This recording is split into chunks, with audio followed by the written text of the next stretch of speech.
Hey, there's 5 words right now you should never say. You got to stop saying. Promise me you'll stop saying them. I go, dude, I don't know what the words are. Over the next few minutes, you'll know, and you will never use them again. All right, number 1. Okay, number 1. And as I preface why we're going into this, why we're talking about words you shouldn't say, because what happens is when you're in the close and you're trying to shut a deal down, right? You're trying to get them to sign on the line, which is X instead of dotted. Okay, and you're trying to get them to move forward. What a lot of times agents do is they create doubt with the words that they speak. Okay, so my sales team is out there. We train twice a day, right? I'm phenomenal at training sales team and building up sales people. And we had a new person. They used all these words in the morning, and they had a couple of opportunities to close sales. They did not. They closed 0.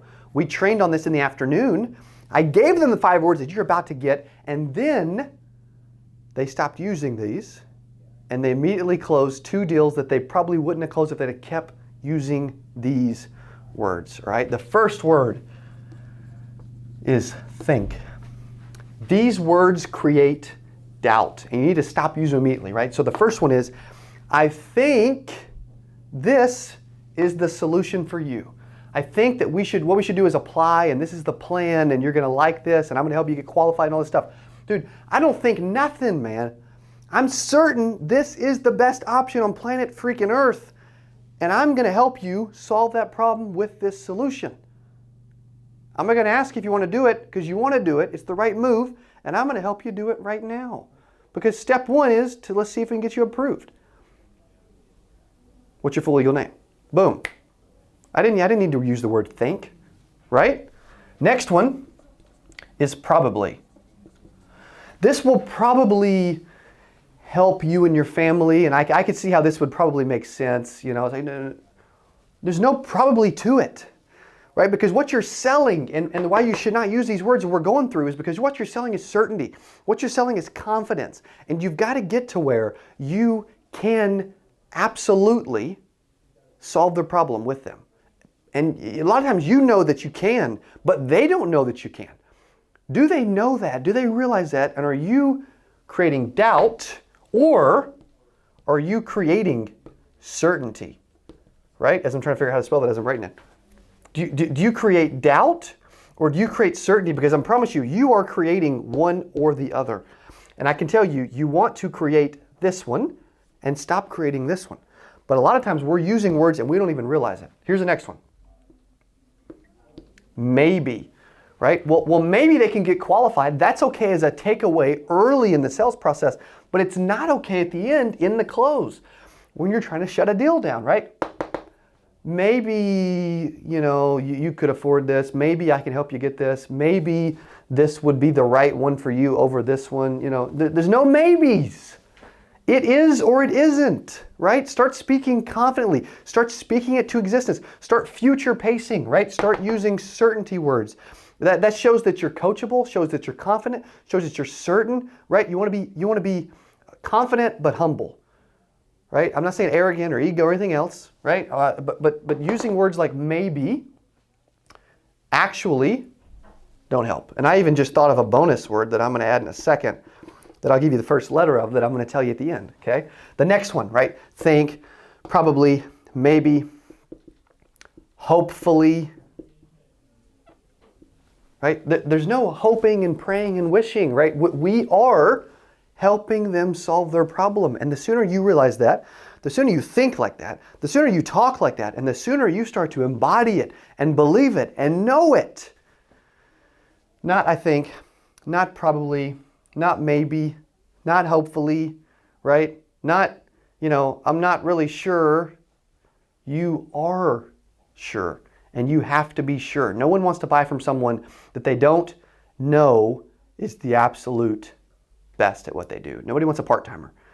Nobody wants someone that's like, I'm just okay at what I do. I'm not, it's all right, and that you probably should do this. Maybe we're going to think about this being the best solution for you, no, it's like it is or it isn't, right? It is or it isn't, okay? So think, probably, maybe, hopefully, all right? And the fifth word, okay? Because you don't want to think, you're not, there's no probably, right? There's no should or could, or would, it's like it's taking away, it's creating doubt, right? It's taking away certainty. It's taking away their confidence in you when your job is to create this, not take it away, not remove it, right? All of these things are creating doubt and they're not really helping you. Also, the bonus, okay? This is something that I was taught by a sales manager years ago, and that's the word but. It's an eraser word. And here's what that means, okay? The way you would use it is, well, this is going to be the best option for you, but, you may not agree with me or know that, right? You just totally challenged everything you previously said. You took it away, and it makes them forget about everything you said before. It's an eraser word. It's a word that I try not to use in the middle of a sentence, because a lot of people use it in the middle of a sentence, right? Like, you should come to 8%, but you may not want to travel right now. There's no but.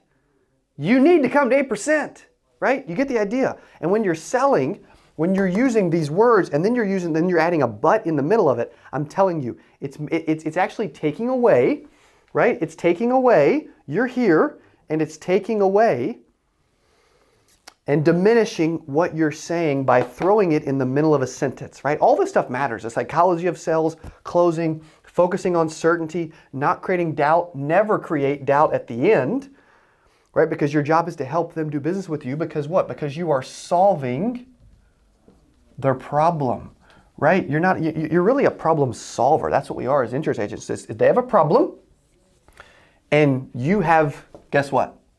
The answer. You have the solution, and you can 100% solve their problem. You notice I didn't say that I think you could solve their problem. You notice I didn't say you probably solve the problem. You notice I didn't say maybe you can solve the problem, or hopefully you can solve the problem, or should, or could, or maybe not. I said, I know you can solve their problem. You've got to know that too. Do you believe that? And what's holding you back from really believing it? Because at the end of the day, here's what you're doing, right? Because there's 3 steps to this whole thing to keep it simple. Right? You're building rapport. Okay, you're building rapport. You are identifying what the problem is. Okay, and then you are offering a solution. This one helps create a relationship. Boom, you need a relationship with them. Okay? Not you know what, they don't know, like, or trust you, and there's no common ground. Boom, that's it. Identifying a problem, right? What this is do is when you find out what the problem is, and you start focusing on, okay, the problem is the wound. The problem is the wound.